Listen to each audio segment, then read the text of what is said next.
So this lecture focuses on three key aspects of Puritanism: Puritan letters, pastoral care, and experiencing emotions as an integral component of spiritual life and community. So I'm going to start by defining each of these terms, introducing you to some of the theoretical frameworks that have been used to understand Puritanism, including both the Republic of Letters and the history of emotions. And this is important because it helps us to break down some of the stereotypes around Puritans as killjoys who were so focused on the afterlife and policing morality that they didn't enjoy the present or respect the concerns of the body as well as the soul. I'm then going to turn to explore in detail the letters of the Scottish Puritan Samuel Rutherford to show how letters were used as a means for providing pastoral care, emotional support, and political resistance during the 1630s. And we'll focus on how Rutherford's letters have survived, thinking about the differences between manuscript and print, the challenges of interpreting the emotional and spiritual aspects of literary documents from almost 400 years ago, and the significance of gender to the work of Puritan pastoral care. To broaden the analysis beyond Rutherford and his epistolary network, I will also look briefly at the manuscript biography of Bridget Cook, which dates from a similar period to Rutherford's correspondence, but is set in England, and the ways it describes her experiences of pain and of joy within what I'd call a broadly Puritan subculture. Slide 2, please, Anne. First, some definitions. What do I mean by Puritan letters? Puritans were committed to a culture of writing. This textuality is central to how we understand their theological and their literary legacies. Puritans did not exist in a vacuum. They were part of a wider republic of letters that connected Britain to Europe and North America in the early modern period. And Puritans used letters as a genre in specific ways to exercise pastoral care. Slide 3, please, Anne. So letters as a genre were essential to the functioning of early modern literary, political, and religious culture. This definition here, provided by Ruth and Sebastian Arnott and drawing on work by Gary Schneider, is a helpful place to start. Early modern letters were sociotexts, material bearers of social connection, instruments by which social ties were initiated, negotiated, and consolidated. So letters were the method by which people sought patronage, garnered favor, and engineered their social mobility. They were a means of communicating alliance, fidelity, and homage, and they could be used as evidence of social connectedness. So letters can thus tell us a lot about many aspects of early modern society, and we'll be focusing in today's lecture specifically on how Puritans used this crucial genre as a mechanism for communicating emotion and care. Slide 4, please, Anne. The exchange of letters created a transnational community that scholars have called the Republic of Letters. The quotation on the slide is quite long, but it provides a helpful summary that may be useful to you as you reflect on early modern forms of communication technology and exchange. What I want to emphasize here is the importance of writing and participating in order to actually be part of this Republic of Letters. By frequently corresponding with each other, and I'm quoting a section of it here, individuals formed a flexible, self-regulating, and international conglomerate of networks spanning the whole of Europe. People became part of this community by the very act of writing letters. Those scholars who failed or refused to establish sustained lines of communication could not be reckoned as citizens of this republic. It was like social media today. If you are not connected, you're not part of it, however social you might be as a person outside the medium of communication. Importantly, however, in the Republic of Letters, as it is most commonly understood, idealism and pragmatism converged in the tendency of scholars and scientists to ignore political and religious differences with their interlocutors. It is therefore necessary to modify this theoretical model of the Republic of Letters when focusing on the exchange of letters within Puritan communities, as religious affinity rather than religious difference is often the key point of connection between different individuals. Slide 5, please, Anne. We can do this by focusing on friendship, shared spiritual values, and intimacy, and redefine the Republic of Letters more specifically as a religious or Puritan Republic of Letters. And I'm quoting here from what's on the slide. This centers upon the notion that friendships were not set apart or private, but were instead public religious relationships developed in order to navigate the dangerous world of public transactions. The exchange of letters allowed individuals to demarcate a realm of spiritual meaning, a kind of religious community bound together by effective relationships and shared interest in spiritualized scholarship. And these relationships formed a community that embraced the lives and works of the individuals involved, which functioned as a hermeneutic, that's a way of knowing, a locus of spiritual practices, a manifestation of spiritual values, and a pathway for intimacy with each other and with Christ. So this incorporation of religion within the traditional rubric of the Republic of Letters deconstructs that binary between secularization and religion and allows exploration of ideas and relationships imbued with a transcendent dimension. So you have both parties to the correspondence and God implicitly or explicitly evoked as a third dimension, creating effective and activist friendships. And rather than becoming something to be politely ignored, religious experience, emotion, and community is thus absolutely central to the exchange of letters between Rutherford and his correspondents across Britain and in other communications between Puritans of the early modern period. Slide 6, please, Anne.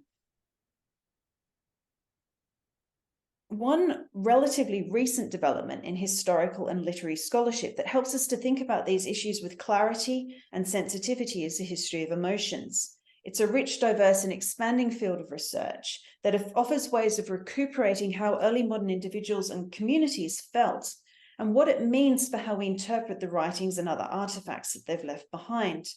And this is particularly important when looking at Puritan writings and aspects of pastoral care, because a theological commitment to self-examination and love for God and others means that the expression of emotion is central to how Puritans understood what it means to live well. Slide 7, please, Anne. This theoretical approach also helps us to deconstruct and challenge negative stereotypes about what Puritanism is that are still accepted and invoked in popular cultural contexts, as Alec Ryrie and Tom Schwander note in their essay collection. The old stereotype of Puritan emotionlessness owes something to the way in which certain Calvinist and post-Calvinist cultures have come to be seen in the modern world. American Puritans stereotypically became the frozen chosen, who assumed an effortless New England superiority, who found the emotionalism of revivalist religion distasteful, and who saw it as their religious duty to police or at least to deplore their society's morals. Hence the most famous modern definition of Puritanism, the haunting fear that someone, somewhere, may be happy.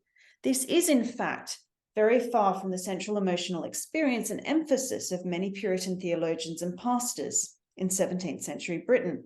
Ironically, they took happiness very seriously as a crucial component of what it meant to walk joyfully in communion with God and other Puritan believers.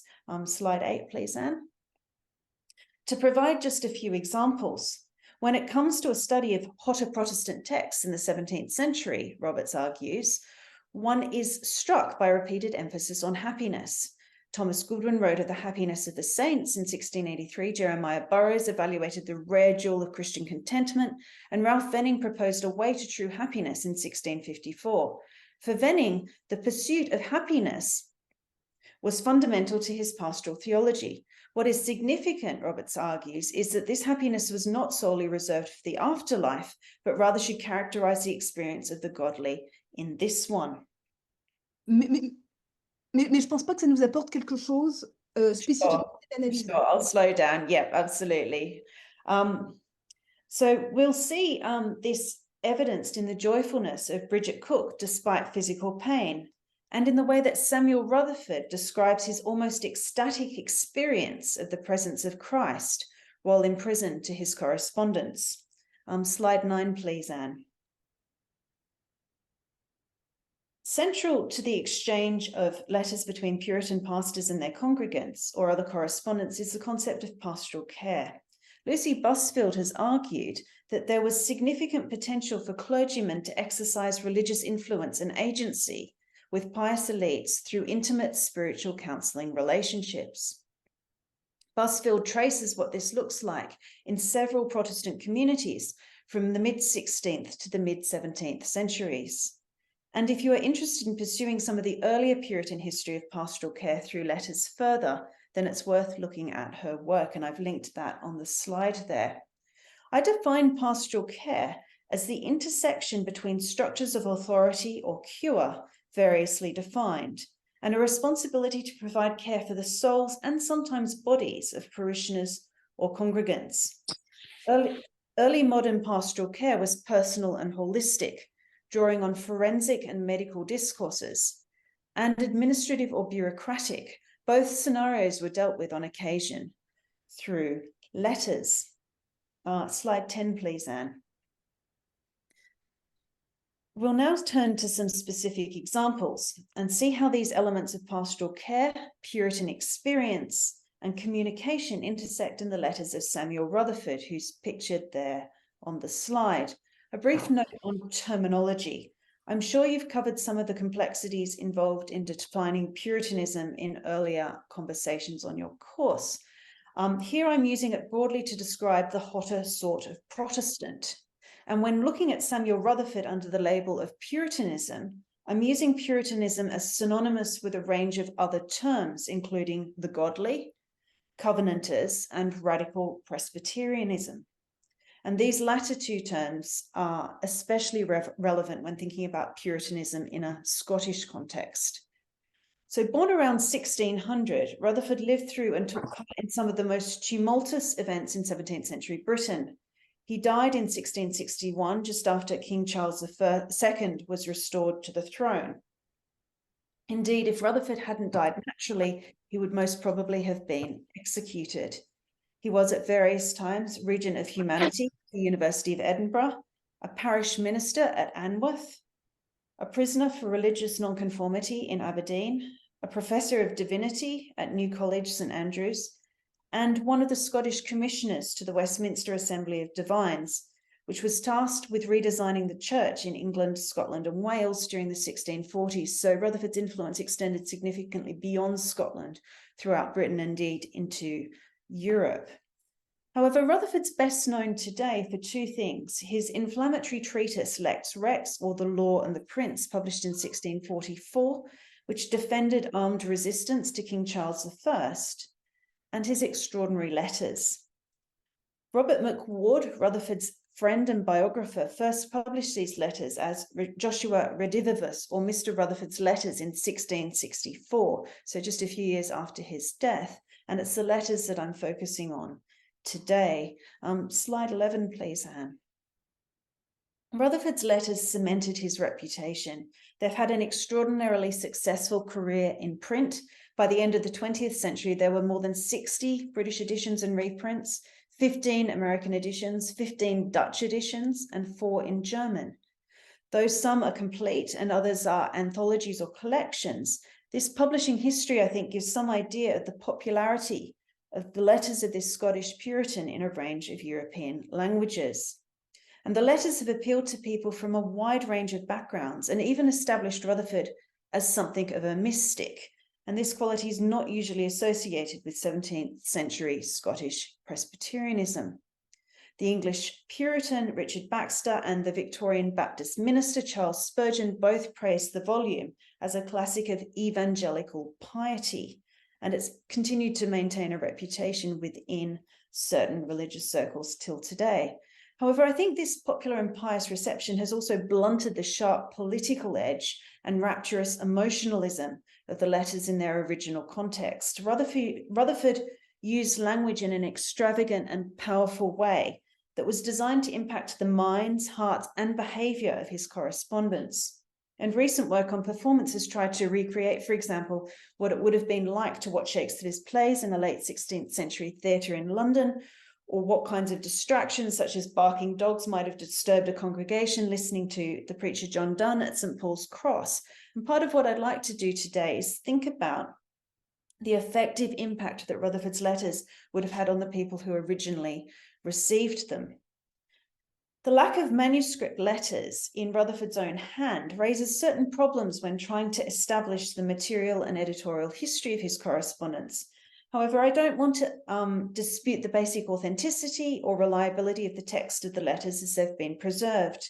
Rutherford's secretary, Robert McWard, collected as many letters for publication as he could very soon after Rutherford's death, published, as we noted, 3 years later.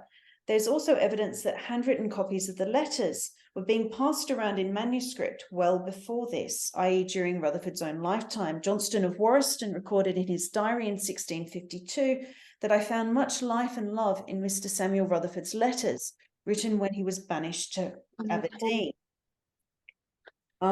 There's also a book containing 17th century manuscript copies of Rutherford's letters in St Andrew University Library. Making handwritten copies of letters was not unusual in the mid-17th century, especially if they were valued for religious or other reasons, and Rutherford's letters clearly were. It also means that what we would consider personal correspondence between Puritan pastors and friends, or members of their congregation, for example, could actually be quite public and even political documents. Such letters had a career of their own, and the practice of copying and circulating them meant that they could acquire new meanings for different contemporary audiences as well as for later readers. And this is certainly what has happened with Rutherford's correspondence. Even in the 1664 edition of Rutherford's letters, which was published so soon after his death, it's possible to track some changes that were made to ensure that recipients were anonymized and to remove elements that might adversely affect their reception. For example, Rutherford wrote a letter to Margaret Graham following the death of her husband, and this is listed as the 4th item in the manuscript notebook that I mentioned at St Andrews University Library, and that copy includes a sentence, "I think you dearest to me than ever ye was, for howbeit since my covenant with you in the garden of the man of God, I have named you to my Lord and your case." However, the 1664 printed edition of this letter omits this sentence altogether. It also removes Margaret Graham's name, replacing it with the abstract title, "To a Gentlewoman upon the Death of Her Husband." So this document and the changes that have been made to it demonstrate some of the issues that need to be thought about when we read Rutherford's surviving letters in print. While we know very little of this woman, Margaret Graham, other than her name, if we interpret the statement literally, it means that she made a personal covenant with Rutherford at a minister or friend's home. Covenanting was at the heart of Presbyterian culture in Scotland. It wasn't only groups or nations, but individuals who made covenants with one another. And this also shows the strength of friendships between Puritan women and ministers in Scotland, and we see this again and again in Rutherford's letters. It's impossible to separate the text of Rutherford's letters as we have them from the initial history of their reception and circulation, but I don't think this is a problem. I trace here how Rutherford attempted to influence the political and religious behavior of his correspondence through modeling an emotionally rich form of Puritan spirituality. During Rutherford's lifetime, politics and religion were sharply contested in the public sphere in Scotland. And Rutherford's letters demonstrate what living through those times looked like for a Puritan with a sensitive conscience, making practical judgment about public matters. As a committed pastor, his letters also demonstrated a similar conscientiousness and personal agency on the part of those to whom he wrote. Rutherford combined the language of the Bible, drawing especially on the ancient Hebrew love poem, the Song of Songs, and prophetic books in the canon. And he combined this with the Scottish vernacular to create a distinctive kind of language that welded the mental and material worlds of covenanting Presbyterianism to one another. This language was designed to have a contagious effect on his correspondence. Slide 12, please, Anne. Approximately half of Rutherford's Yes, that's right. Thank you. Approximately half of Rutherford's letters were written during his banishment to Aberdeen between September 1636 and March 1638. He was removed from his parish in Anworth due to his opposition to Arminian theology. And this was based on Jacobus Arminius's revision of John Calvin's theology and allowed more space for human agency in the process of salvation than Rutherford could stomach. Rutherford's exile to the north of Scotland, with the threat of being sent further north, played an important role in shaping how he constructed himself in and through his letters. Like many other ministers persecuted for their beliefs in 17th century Europe, the New Testament epistles penned by the apostles in prison were an important model for the way Rutherford understood his own situation, his pastoral responsibility for the parishioners from whom he'd been separated, and the way in which he wrote his letters. Imprisonment was the harshest form of internal exile that a state could inflict on one of its subjects. However, counterintuitively, putting Catholic priests or Scottish Puritans in prison sometimes helped to expand and extend the ministry of those who were incarcerated, rather than restraining them. It offered them the opportunity to provide pastoral care and spread propaganda. Structures that were designed to centralize writing and discussion, such as exile, imprisonment, or execution, could inadvertently create new spaces for literary resistance and for religious dissent. Imprisonment established a counter-public sphere, which allowed prescribed voices to entertain a vision of life, politics, and religion that differed sharply from that of the ruling elite. And in the late 1630s in Scotland, it also helped to lay the groundwork for political revolution. Now, the practice of writing letters while he was in prison was important for Rutherford in several ways.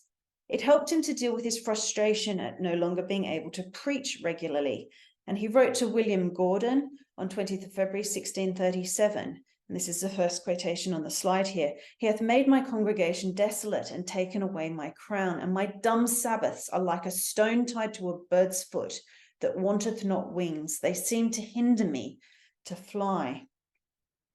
Writing letters became an alternative way through which Rutherford could fulfill his ministerial vocation and provide pastoral care for the men, women, and children who had been part of his congregation. Rutherford's letters were also a kind of spiritual journal. Writing them was a discipline that helped to strengthen his faith and recorded the comings and goings of Christ. But this did not mean they were private. Rutherford's letter writing was a public and political spiritual practice. He strategically addressed a powerful network of godly men and women throughout Scotland, urging them to join him in praising Jesus as the bridegroom who did not forsake his suffering saints, and reminding them to do everything in their power to facilitate his release from prison and to support the cause of Presbyterianism. Rutherford's prison letters are also a public profession of his love for Christ, enacting a form of emotional agency that conveyed his passionate encounters with his Saviour in prison through letters sent to godly friends and parishioners as a means of maintaining a sense of spiritual community and exercising pastoral care. As Rutherford wrote to Lady Jane Campbell, Viscountess of Kenmure, one of his most frequent correspondents, "His love swelleth in me and findeth no vent. Alas, what can a dumb prisoner do or say for him? Oh, for an engine to write a book of Christ and his love. Nay, I am left of him bound and chained with his love. I cannot find a loose soul to lift up his praises and give them out to others." Rutherford, the letter writer, as you can see, was a kind of charismatic engine, penning a book about Christ and his love while imprisoned in Aberdeen.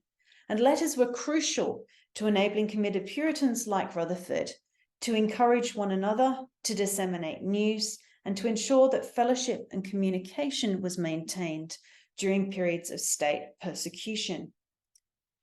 Just as a significant portion of Rutherford's letters were written during the period of his imprisonment to Aberdeen, so almost half of his letters are addressed to women. And this sets Rutherford's letters apart from those of other 17th century ministers, whether Catholic or Protestant, who primarily addressed men. Women were very important within Puritanism, and they exercised a great deal of influence as patrons. The religion of the heart that Rutherford championed had the potential to flatten both gender and social hierarchies, as it put more emphasis on charisma than it did on office. This meant that during the period when the Scottish Covenanters were in power, between 1638 and 1651, women actually had less influence within the movement than immediately before or after. And this can be seen as similar in some respects to other radical Protestant sects that flourished during the Commonwealth period in England, such as the Quakers, for example. Slide 13, please, Anne.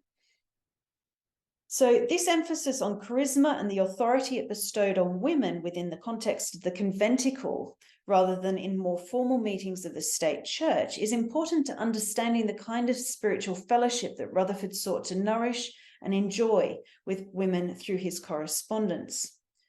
To give a sense of the kind of religious gathering and enthusiasm I'm talking about, I think it's helpful to look at the manuscript life of a woman named Bridget Cook, written up by her friend known only as RP, which is roughly contemporary with Rutherford's period of imprisonment in Aberdeen. The Cooks were a family from the village of Kersey in Suffolk, probably of middling means. And the biography of Bridget is important because it provides an unusual glimpse into the socially situated religious life of a very ordinary woman. It demonstrates how the type of heart religion central to Puritanism that Rutherford sought to communicate to and stir up within his correspondence could bring intense joy, but also create opposition within small communities. RP, the biographer, notes that Bridget Cook was so full of the joy of the Holy Spirit that like a vessel brimful, she could hardly contain the same, but would cry out, "Oh, my joy, oh, my joy, my joy." This was not simply a private expression. It also affected her in more public gatherings of the godly. And I've given you the quote here from the manuscript biography. She, that is Bridget, was marvelously filled with the Spirit, so that sometimes like a vessel full of new wine, she could not contain without venting herself in the company of such as she judged to be faithful. And if at a time she was shut out with much worldly talk of others, she was much discontented and out of plight both in body and mind, and felt herself so oppressed as if a steeple did lie upon her, for this was her expression. But if she had free scope of venting herself, she would so abound in speaking of holy things as one that was spiritually drunk.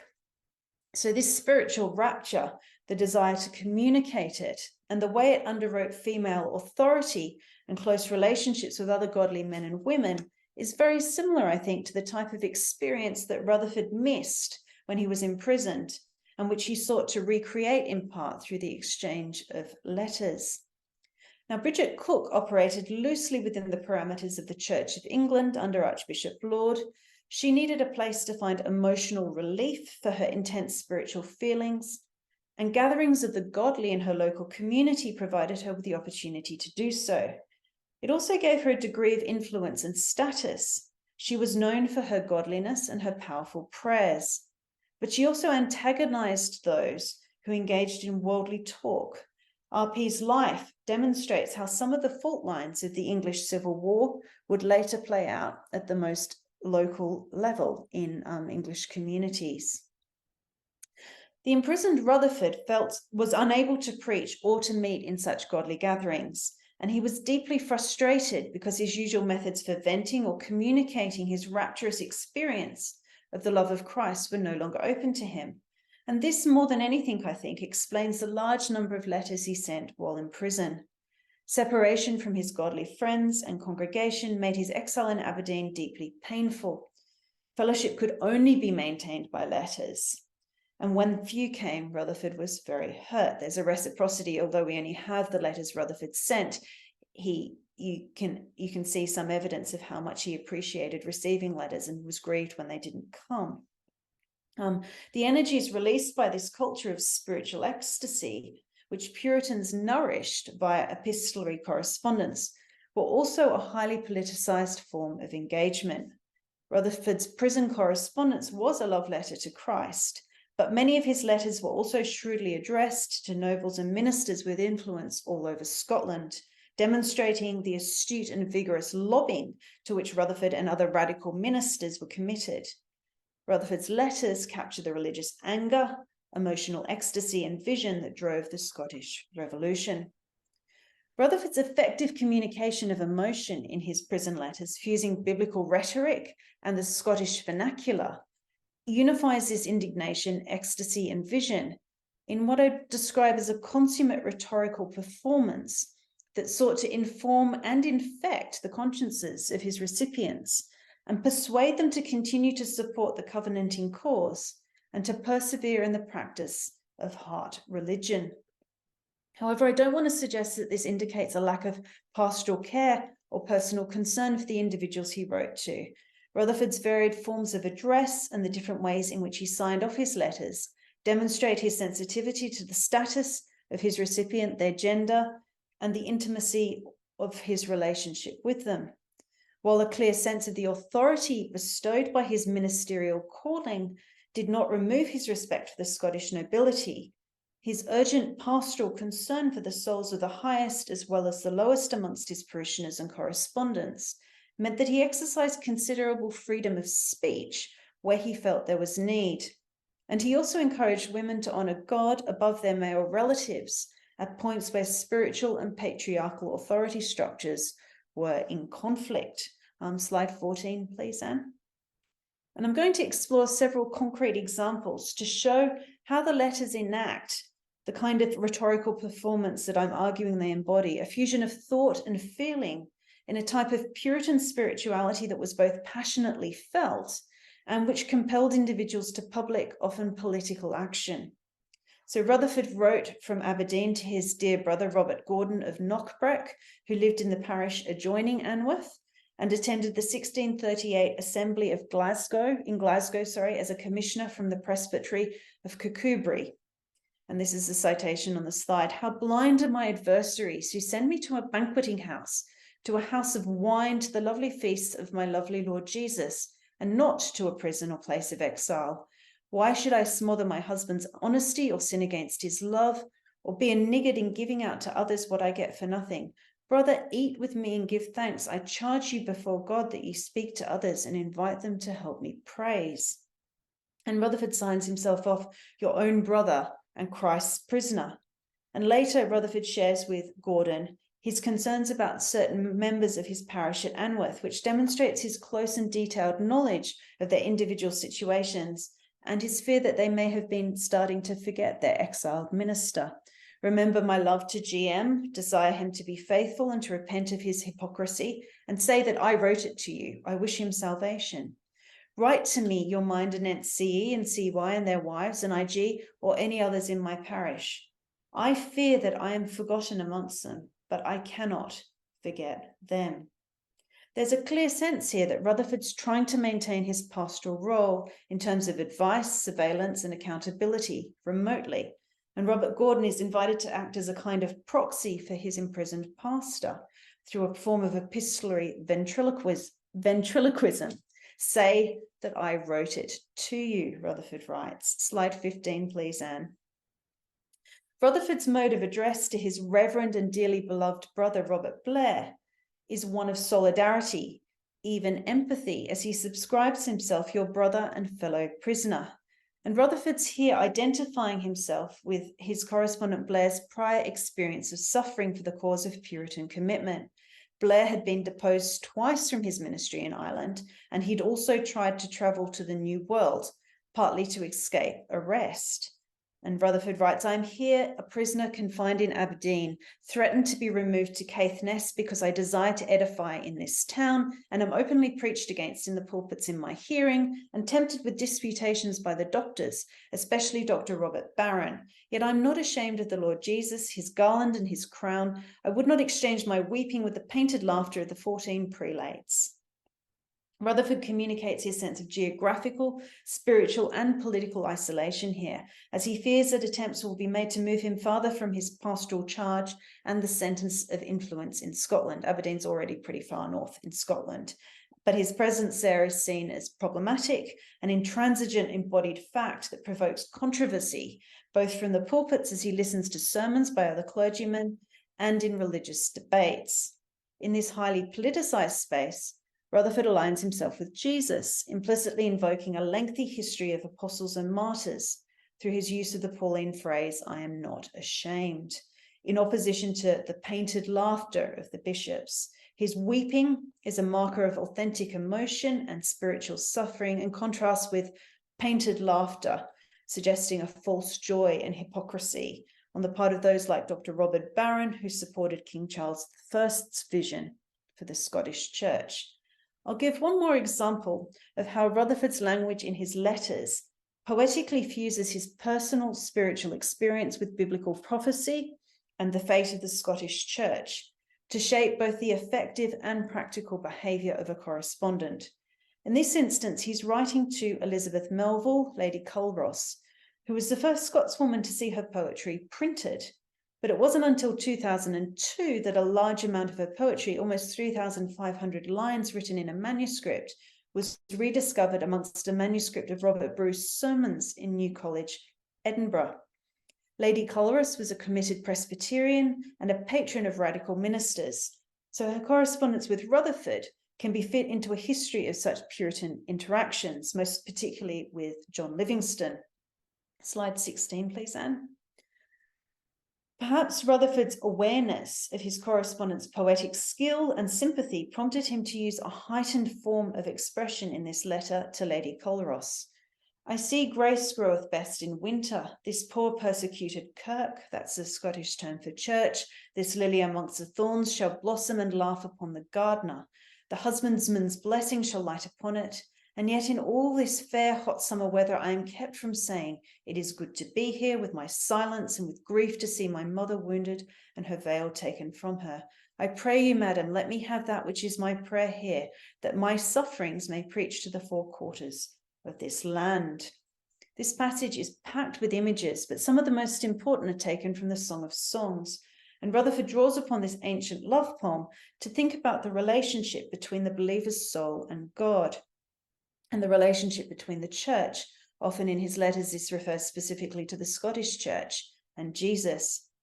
Rutherford's not unusual in his use of this highly erotic text to describe the raptures of divine love and spiritual experience. There was a long medieval tradition of doing so, and Bernard of Clairvaux is a particularly important example.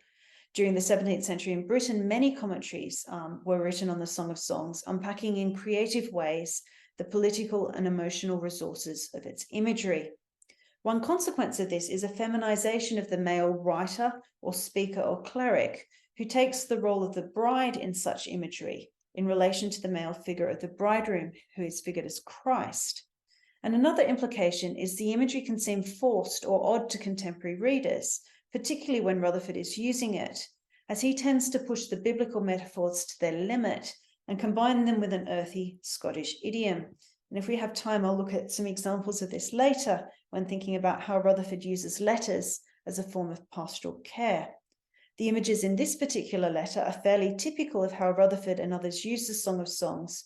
The persecuted church is a lily among the thorns, and Rutherford's mother wounded with her veil taken from her is from chapter 5 of the Song of Songs.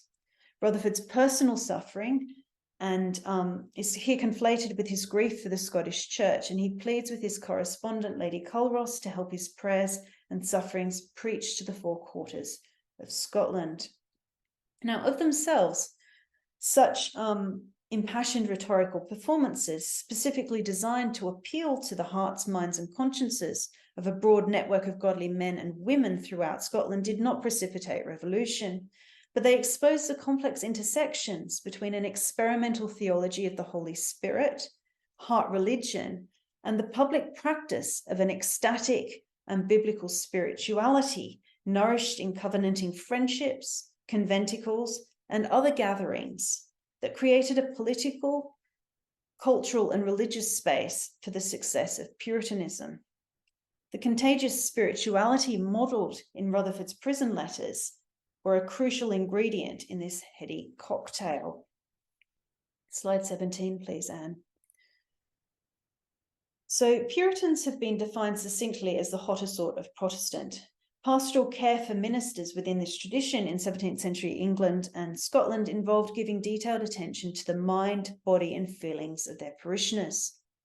However, Britain in the 17th century experienced regular changes in political and religious government, and this could result in ministers being ejected from the state church for following their conscience. And this was a situation in which Rutherford found himself temporarily when he was exiled to Aberdeen. For Rutherford, leaving his parishioners in Anworth and being unable to preach was one of the hardest things he had to do. However, as we've seen, letter writing helped him to continue to care for and communicate with his congregation even in exile. Methods of communication in 17th century Britain were limited. However, paper played a crucial role in shaping politics, overseas expansion, and globalization. The letter was a unique kind of artifact, material, textual, and political. It sits uneasily between both personal and public spaces. It was easy to transport, but it could also be used to incriminate those who put their thoughts into writing on paper.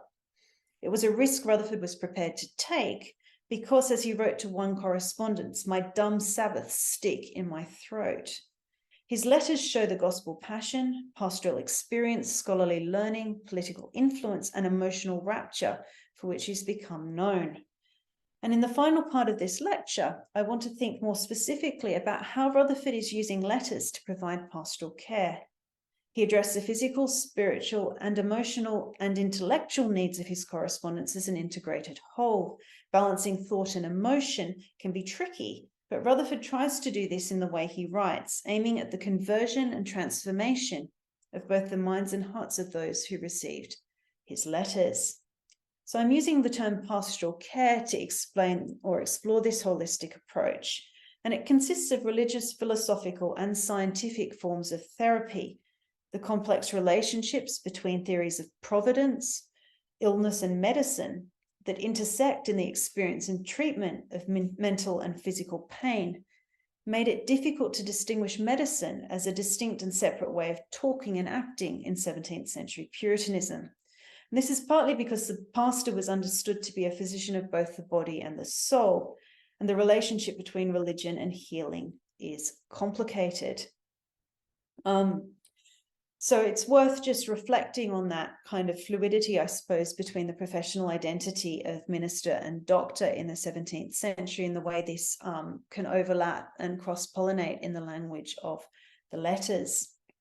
I've mentioned already that Rutherford is unusual amongst famous and influential ministers in Renaissance Europe because almost half of his surviving letters were written to women, and chief among these was Jane Campbell, who was married to Rutherford's patron, Lord Kenmure, and sister to Lord Lorne, who was later the Marquis of Argyll, one of the most powerful men in Scotland. And even though Rutherford actively discussed politics with his female correspondents and encouraged them to use their influence to ensure the success of Presbyterianism, he did not simply write to them for political purposes. Rutherford's letters are also very personal and focus on the needs of women experiencing depression, grief following the loss of family members, and struggling with fears about their salvation. The letters also show the relationships between Rutherford and these women were mutually enriching. It wasn't simply a matter of the male pastor dispensing advice to dependent females.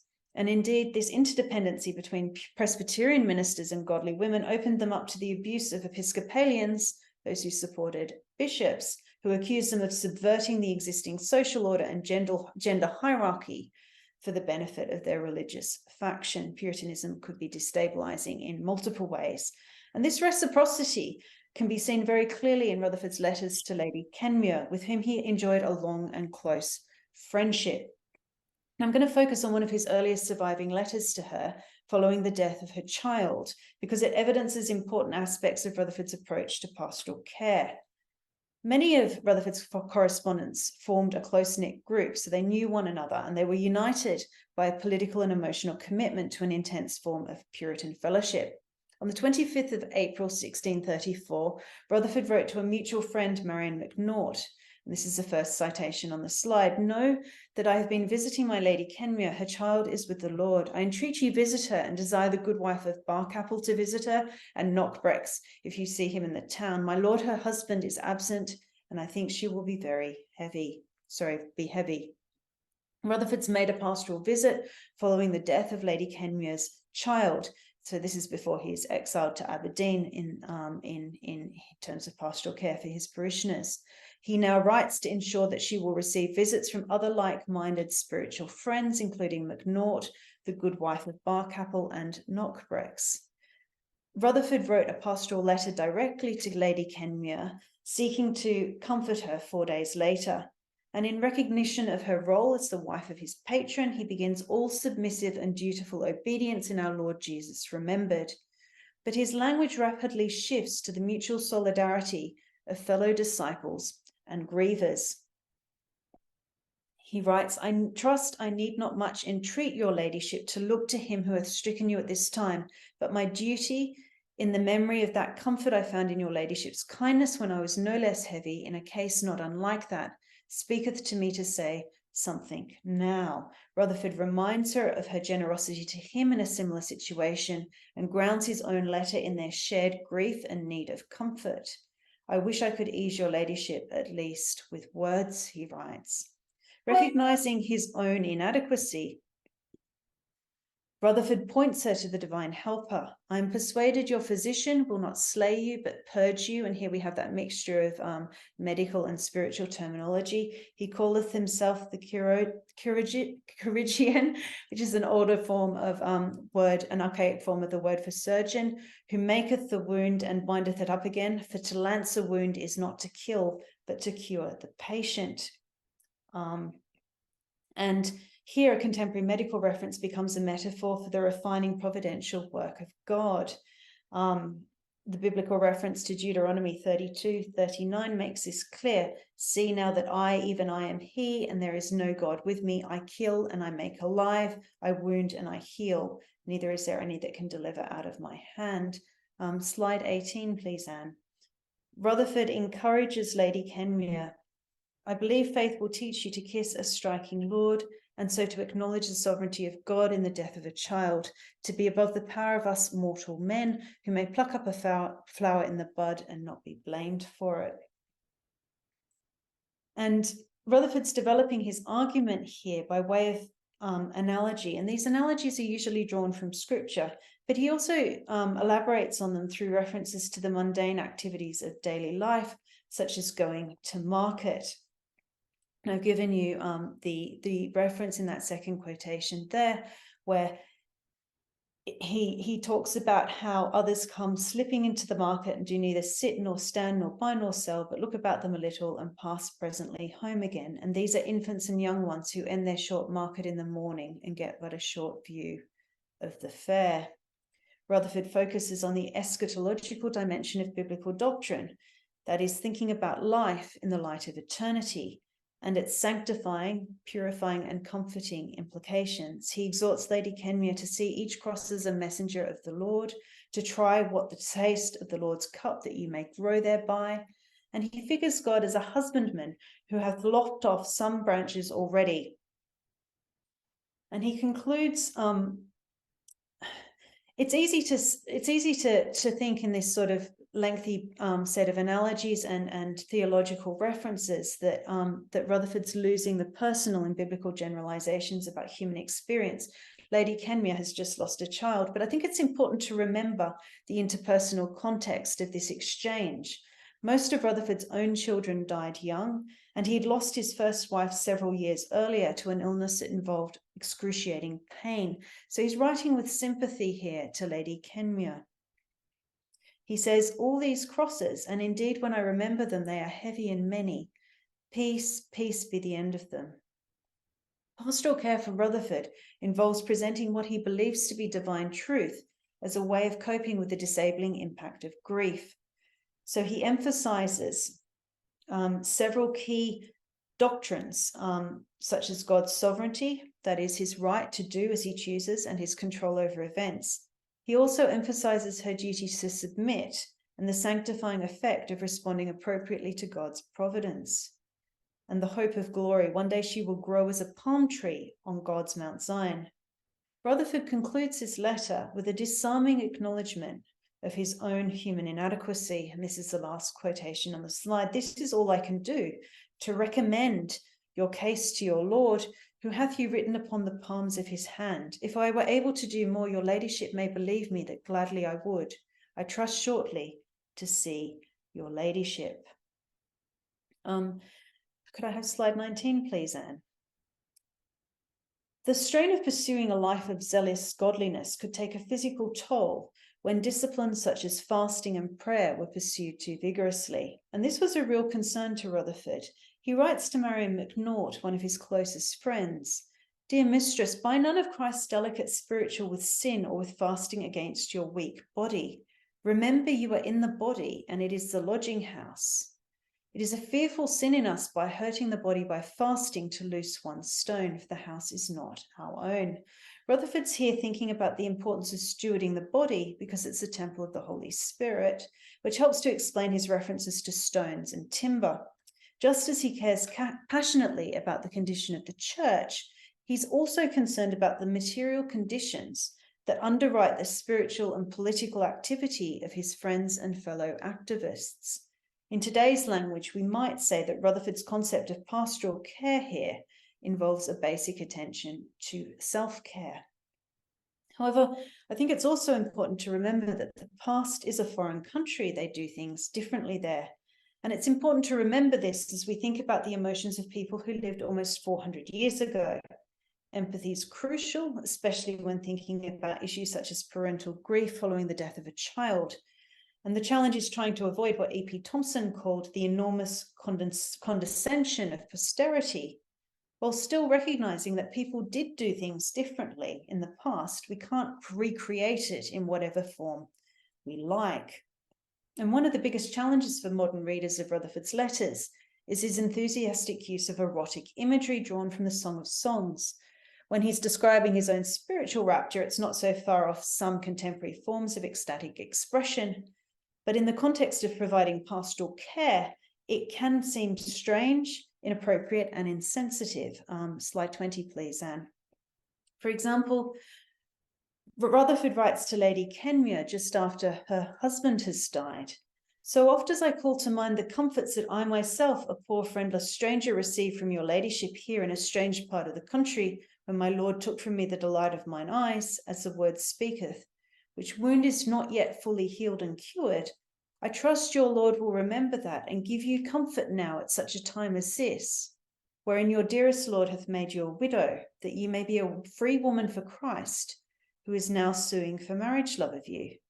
And therefore, since you lie alone in your bed, let Christ be as a bundle of myrrh to sleep and lie all night betwixt your breasts, and then your bed is better filled than before. So the letter begins warmly, gently reminding Lady Kenmure of how much comfort she'd brought to Rutherford when his own wife had died while he was still a comparative stranger. And he refers to his wife as the delight of mine eyes. And the reference, slide 21, please, Anne, is to the prophecy of Ezekiel in the Hebrew Bible. And it's an extraordinary passage. And I won't read it now because we don't have a lot of time. But unlike Ezekiel, Rutherford does not suggest that either he or Lady Kenmure should try not to weep from grief. Not only does he acknowledge his own ongoing sorrow, but he hopes that the Lord will comfort her in the same way that she had comforted him.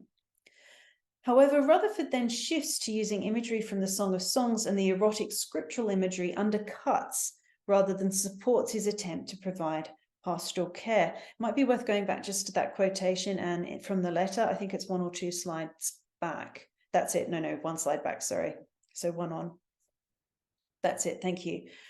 So it's towards the end of the quotation. She's been made a widow so that she can be fully devoted to Christ. Now she's alone in bed. Christ is to be as a bundle of myrrh to sleep and lie all night betwixt your breasts, and then your bed is better filled than before. So we're getting a reference to the Song of Songs, chapter 1 here.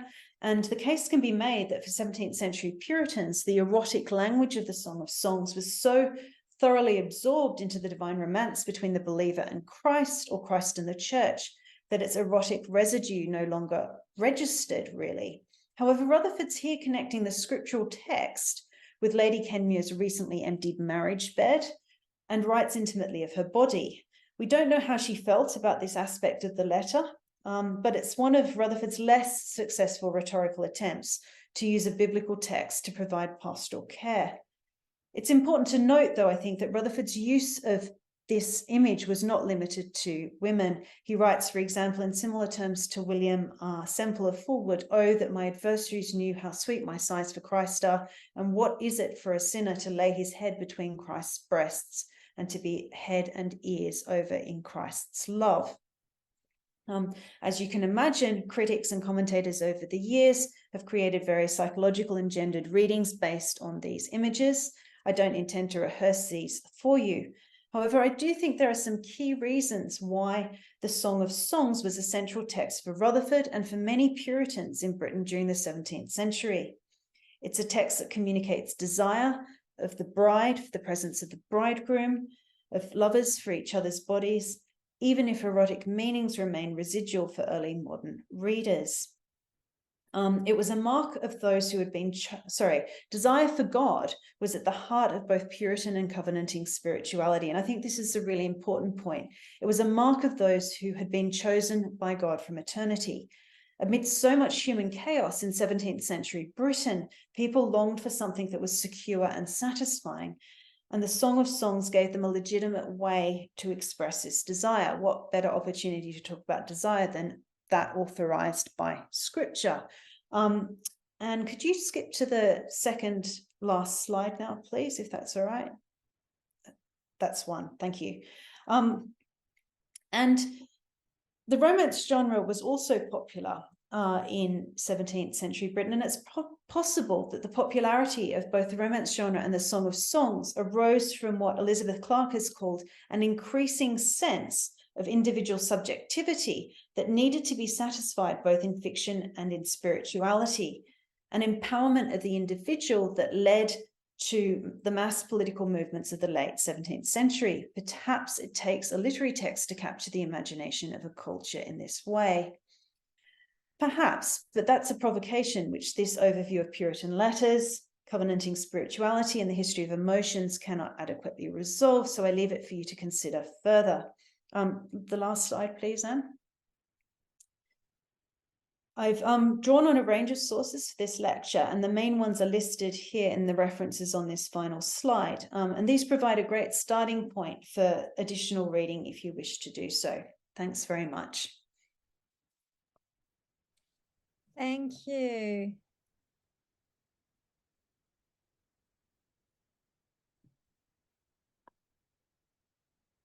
There we go. Thank you very much. Indeed. And thank you. Thank you, Alison.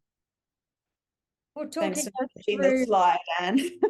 No, not at all. You know, happiness, passion, emotion, joy, care, everything that we don't normally necessarily associate with Puritans in these classes has been rehearsed for you. Thank you very much. Perhaps I'll just leave Sandrine. See if we've got some questions perhaps in the chat. I can monitor it, but I'm sure there will be plenty of questions. Well, there's one question in the chat about women, since you focused a lot on women through Rutherford. That's really interesting. And so the question is about women as patrons. How and why they specifically were patrons instead of men. So I guess this, status of women patrons in Puritan communities is interesting to students here. Yeah, so I mean, it varies very much across a wide range of different communities over the period that you're covering in the course on Puritanism, but specifically a couple of ways. Women married to men of power often exercised power locally in various ways and could use a sort of version of soft power, if you like, to make changes in various situations. But also noble families often had chaplains in their homes as well, and particularly those who were nonconformist or not conforming to the state churches, that allowed them to practice spirituality in a way that was more in line with their conscience. And so they could employ chaplains specifically, which meant obviously that it was a form of livelihood for others who might not be supported in different ways. And women, aristocratic women who had resources in their own right, often utilized those through various forms of exchange, both in terms of support and in terms of giving space and platform in many respects to the views and the initiatives of ministers. And this is particularly important in the covenanting movement. So with Rutherford, I was focusing mostly on the 1630s because your course sort of cuts off before the Civil War period. But one of the interesting things is women are more powerful actually when it's an opposition party than when it's in power, because the way in which opposition groups monitor and arrange themselves is more fluid. And that's what the point I was trying to make about charisma, the actual capacity to exercise spiritual influence and power as a godly woman, even if you're lower in the social order, like Bridget Cook, could have a significant influence in local communities. Right, thank you very much.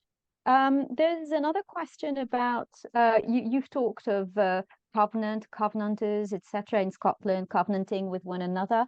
So a student would like you to maybe define again covenant, what it refers to very precisely. Thank you. It can mean a lot of things, and it's a very powerful kind of way of thinking about agreements in particularly in Scottish culture, although it has a wider remit than that, both legally and politically and spiritually. It's a form of commitment in Scotland. It's a formal form of commitment that actually underwrote the political revolution in resistance to the English monarchy and Archbishop Laud's attempts to change the order of the Scottish Church in the late 1630s, which was one of the precipitating factors for pushing the British Isles into civil war. Covenant, though, could be very personal as well. So you think in terms of marriage covenant, you can think in terms of the covenant of a local church community with one another. So it operates at multiple levels, and that's what makes it such a powerful way of thinking about relationships and about unity. And I think also shows the fluidity of Puritanism as both an emotional and political force in many respects. But it is a specific context. It is a specific concept within the Scottish context in terms of politics, and it's understood as the covenanting movement. So it's so important to how they contract and arrange themselves that it becomes the label for their party. But I would see the covenanting movement as fitting more broadly under Puritan kind of movement within the British Isles in the terms that you're thinking about it for the course. And so that's why I use them as parallels, but there's a very lengthy literature on this, and that's a very short kind of summary to the starting point of it. All right, thank you very much. Okay, there's another question linked to something you said, I mean, about emotions and so on. And the question is, how do you reconcile, I mean, this is something that you've addressed to a certain extent, but how do you reconcile this insistence on happiness, joy, etc., which you've also shown, with the anxiety of well-known anxiety of Puritans? And was happiness seen as a sign of election by Puritans or not? Yeah, no, that's a really important question. It's also quite a difficult question to answer. I mean, I've emphasized happiness and joy here, partly because the anxiety around conscience and security of salvation is so well known and so associated with Puritans that it can kind of tip the understanding of their emotional experience and the culture of emotional experience.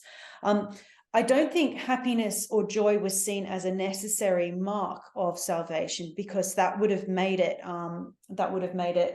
very difficult for many of those doubting consciences. But I think it's certainly seen as an important part of a healthy and mature spirituality, and would be actively encouraged, as those various books that I referred to note on contentment and on happiness and on joy. And as I think you can see, you know, in the way in which Rutherford, even while he's in prison, is rejoicing in that sense of spiritual union with Christ and is wanting to share that with others. But there's no doubt that the culture of Puritanism, as it developed in Britain and in America from the sort of late 16th through the 17th centuries, had a huge range of emotional experiences. But I don't think living in constant anxiety was the ideal or the preferred outcome for Puritan casuistry. And I think when you're looking at the kind of this is what interests me about pastoral care, particularly when you're looking at how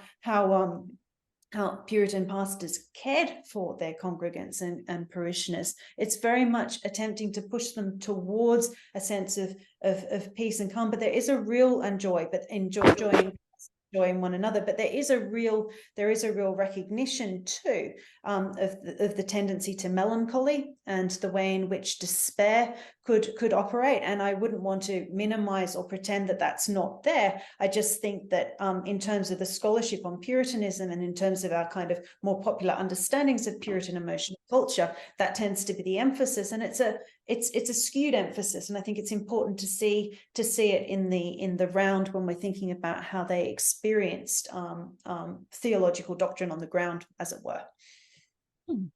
All right, thank you very much. A question that is to a certain extent linked to this as well. There's a question about self-care, which you talked about at the end, I guess, of your talk. Could you maybe explain what was the place of this idea, the role of this idea for Puritans? Is this something? Of course, it sounds very contemporary to us, but so how would you use it for that period of time? Yeah, I wouldn't want to extrapolate from that single example to make a broader historiographical claim about Puritanism, I don't think. The reason I use it there is because Rutherford is clearly anxious that his correspondent not overdo fasting, and borderline like breaking down her body through a commitment to spiritual discipline.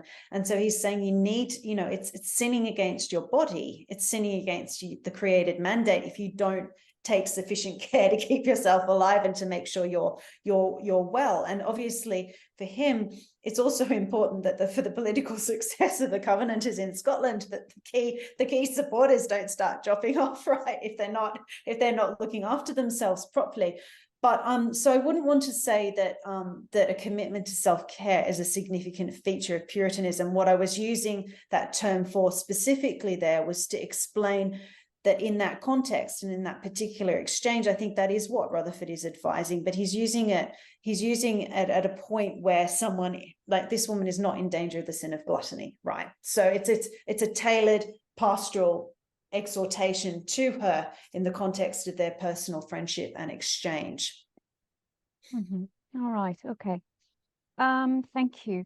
Right, there's a question on well, basically the chronology of all this about letters.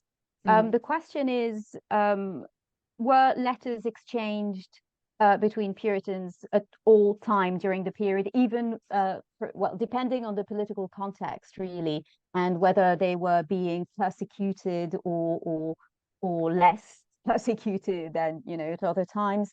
And so, for example, what about the 1590s? And so, were they times when letters were more common between Puritans or not? I mean, I think letters are common at any point when people are separated in this entire period. It's the only way of communicating at a distance other than passing on an oral message by a friend or companion. Basically, you have to write a letter if you want to talk to someone over a distance. So obviously, if you're separated due to persecution or due to imprisonment or due to exile, you're going to have to write more letters to people you're separated from. So it can, persecution or exile or removal from one's pastoral role or position of authority can certainly increase the need to write because one is no longer able to visit in that sense. So I think there is the potential for more letters of pastoral care at points of persecution over the entire period, and certainly through periods of exile. All of that is consonant with the history of Puritanism from the late 16th century right through to the late 17th century. I could pick a whole number of examples from the later 17th century, but I think it's also important, and this is why I sort of started by framing the talk with the reference to the Republic of Letters. Puritans are not unusual in writing letters.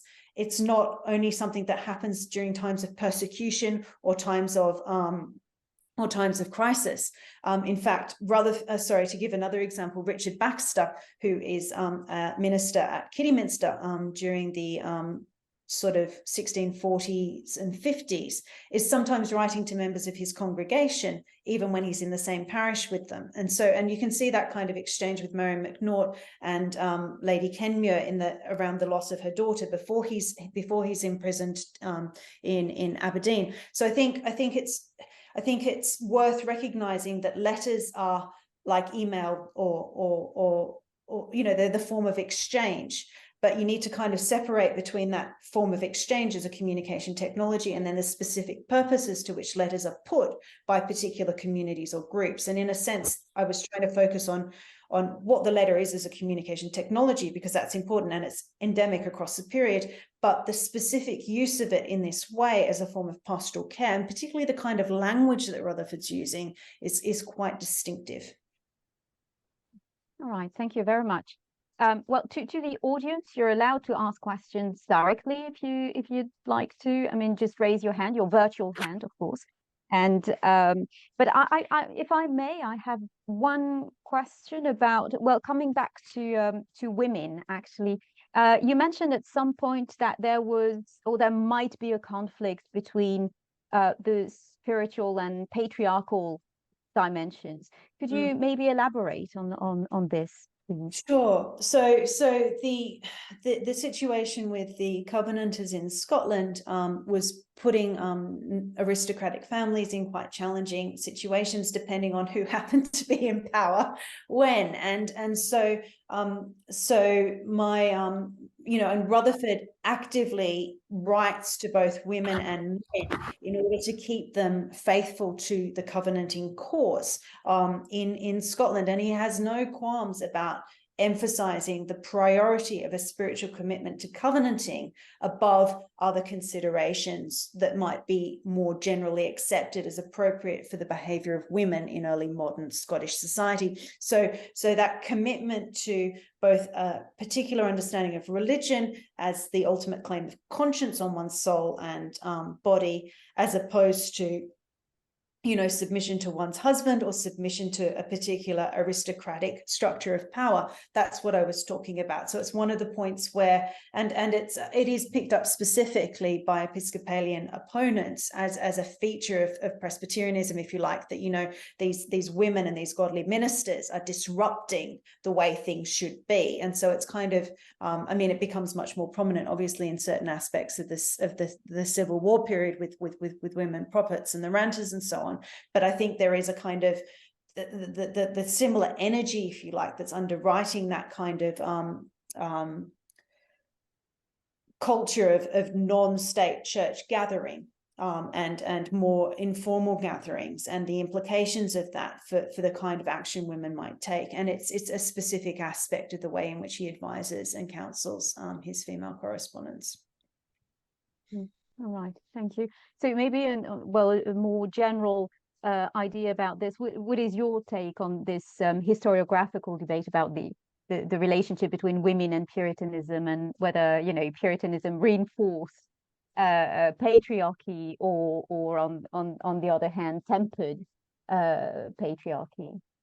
Yeah, I don't see that as a positive way of framing the debate, I think. And I suppose in a sense that's why I set out the theoretical frameworks that I started with. I think the history of emotions and pastoral care and thinking about forms of technology that are enacting communication strategies don't eliminate those questions, don't get rid of the reality of patriarchal authority, don't sort of make gender not a thing. But I think they allow us different ways to understand how those structures might operate. I think there's undoubtedly strands within Puritanism that reinforced patriarchal culture and had negative effects on women's agency.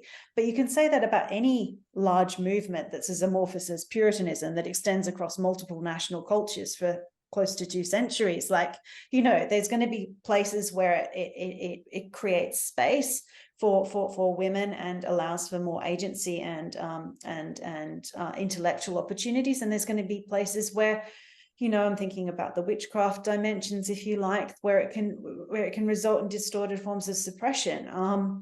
But I think that with the particular set of correspondence that I was focusing on today in relation to Rutherford and his correspondence, I think in many respects it enables women, although it's obviously still sitting within those broader kind of patriarchal structures of governance and of family discipline. Right.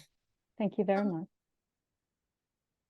Sorry, yeah. are there other questions, or can I ask one perhaps? There are no other questions in the chat? at Okay, the so moment? I could ask perhaps a last one, and thank you so much, Alison. And I just wanted to go back to the very beginning and perhaps to the methodological framework, and your very definition of pastoral, because that's something that we've actually talked quite about in classes, and especially in order to prepare your talk. And we've realized that we might all have different or slightly different idea of what a pastoral or pastoral activities were, especially in relation to preaching, perhaps. And you know, this question of words, pastoral care, is pastoral always necessarily care? And at some point, I think when you were referring to letters as means to maintain pastoral activities, you referred to advice, surveillance, and accountability as well. So I just wanted to ask you about that word accountability in terms of pastoral, and what exactly you defined as pastoral and pastoral activities.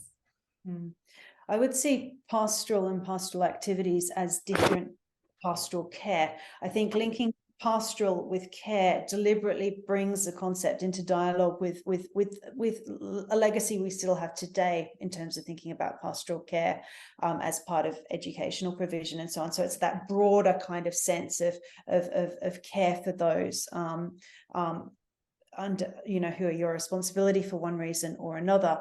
And also you're right, it does, care modifies the concept of pastoral by focusing on a specific aspect, if you like, of what it means to be a pastor or to engage in pastoral activity. I mean, in terms of pastoral, I would see that more broadly as anything that relates to the pastor's office, and that would be defined specifically by the theological and doctrinal context of the minister or ministers that you're looking at. Pastoral activities aren't necessarily just pastoral caregiving. I mean, they often overlap, but you wouldn't need to see those terms. I don't think you'd need to see pastoral activity as synonymous with pastoral care. So I'd see pastoral in the broader sense as whatever the pastor does as part of their office, which could be preaching, or it could be visiting the sick, or it could be catechizing, or it could be writing a letter, or it could be, I don't know, in particular circumstances, engaging in court practices around something. So the term pastoral care is I'm thinking of it particularly as a literary scholar as well. So I'm linking it to a form of literary caregiving. What happens when you start trying to put the pastoral aspect of caregiving into words on paper over a distance, because you're separated for various reasons from those you would have liked to have visited with, or worshipped with, or preached to, or rebuked. And you're perfectly right that there's a strong coercive dimension to pastoral care as well. And this becomes very evident, you know, as New World encounters start to shape out in various ways with both Indigenous and enslaved populations. So I think, you know, that aspect of surveillance, it's not all happiness and joy. It can be coercive, and it can be potentially exploitative as well. I think that intimacy, you know, is double-edged. Yeah. Thank you so much. Thank you.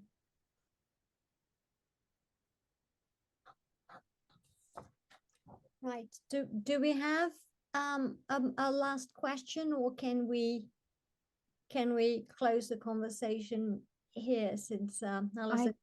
Yes, go ahead. Sorry. No. I mean, I was going to say that I think we're fine. No, there's just one last question. So a difficult question, because it says, in a few words, how does desire articulate among Puritans?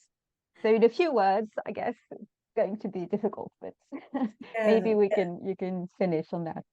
Well, I did, in a sense, finish on that, so it's a fair question. I mean, I think what stands out perhaps most in Rutherford's correspondence is this desire, this longing, this passion, and it plays out emotionally in the rhetoric, it plays out in his passionate devotion to Christ. But it's eroticized in very powerful ways as well. And I think when I'm thinking about desire, I think desire for God was a hugely emotional and spiritual and theological experience for Puritans. It's absolutely at the core of their spirituality, and finding the words to express that and the way in which one communicates it is a challenge. But they also believed in God's desire for them, and that comes through in the doctrine of election, obviously. But it comes through in this sense of intimacy and joy and being loved. So desire is both that sense of longing for the transcendent and something beyond the self. It's to escape from, at times, from the challenges of the present, as it were. But it's also a way of articulating a sense of God's love and sense of chosenness, but also a desire for God and for that communion with others. I mean, that language of the steeple, lying on her, and being almost drunk, as it were. I mean, you can see the kind of the metaphors that are being drawn on, in a sense, or the similes and the images that are being drawn on in order to kind of find words. And Song of Songs, read Elizabeth Clark's book if you want to learn more about how Song of Songs works in this period, because it's not marginal, it's central, and I think that's really quite interesting. Thank you so much, Thank you very much. Alison, and for everything you've done for now an hour and a half. So I think you've deserved a break. Yes, thank you very much. And what we will do is I'm going to save the recording, obviously, and we'll see how we can get it to people with your permission, especially obviously people who couldn't be there tonight. But once again, thank you so much for that brilliant talk, and I'm sure it would have helped all the students so much for the rest of their classes in the rest of the year. So thank you, Alison, and thank you for all of you for attending as well. And we hope to see you. Actually, Sandrine, is it next week, next Friday? Yeah, it's next Friday. David Yeah. Comer. So David Comer will be talking about another obviously subject linked to Puritanism and radicalism. But please do come if you're free next Friday night as well. You'll be more than welcome. Thank you very much to everybody. And have a lovely weekend. Thank you, Alison, again. Thank you, Anne. Thank you very much, Alison. Thank you. Bye-bye. Bye. Thank you all. Bye.